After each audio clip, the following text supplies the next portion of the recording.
स्वागत है आपका माई सीए चैनल में। अगर आप हमारे चैनल पर नए हैं तो माई सीए चैनल को सब्सक्राइब और लाइक करना न भूलें। स्टोरी। दोस्तों, आज की कहानी आपको हैरान कर देगी।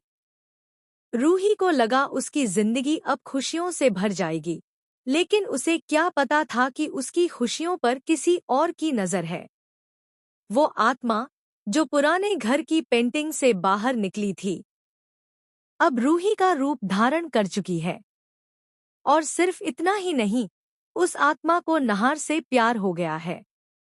अब उसका इरादा साफ है, पहले रूही का शरीर छीनना और फिर नहार को भी अपने साथ ले जाना।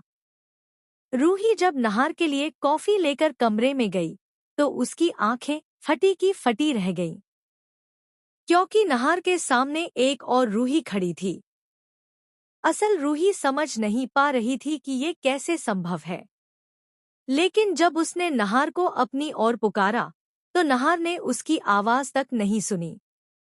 तभी रूही को समझ आया, नहार उसे देख ही नहीं पा रहा। रूही घबराकर आत्मा से पूछती है, तुम कौन हो और मेरी जगह क्यों लेना चाहती हो? उस आत्मा की हंसी गूंजती है और वो कहती है, मैं तेरे पुराने घर की पेंटिंग के साथ आई हूं और अब मुझे नहार चाहिए।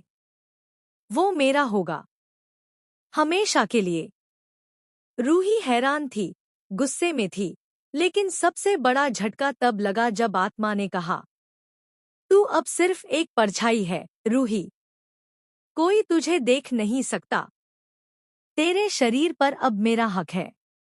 रूही भागकर अपने घरवालों के पास गई, लेकिन उसकी बात सुनने वाला कोई नहीं था। सबके सामने वो अदृश्य थी। अब रूही का मकसद साफ हो गया, उसे नहार को हर हाल में बचाना होगा। लेकिन आत्मा ने चालाकी से नहार को घूमने के लिए बाहर बुला लिया। वहां वो उसे ऊंचाई से धक्का देकर हमेशा के लिए अपना बना लेना चाहती थी।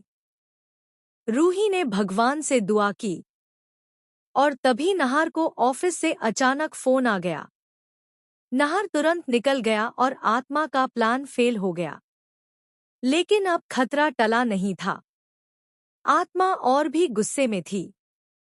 यही रूही को एक ऐसे बाबा के बारे में पता चला जो आत्माओं को देख सकता था। जब रूही उसके पास पहुंची, बाबा ने पहली नजर में ही उसे पहचान लिया और कहा, मैं जानता हूं बेटा, तेरे साथ क्या हो रहा है। घबराना मत, मैं उस आत्मा से तुझे और नहार को बचाऊंगा। अब असली खेल शुरू होता है। क्या बाबा सच में आत्मा को हराकर रूही को उसका शरीर वापस दिला पाएगा, या फिर वो आत्मा नहार को छीनकर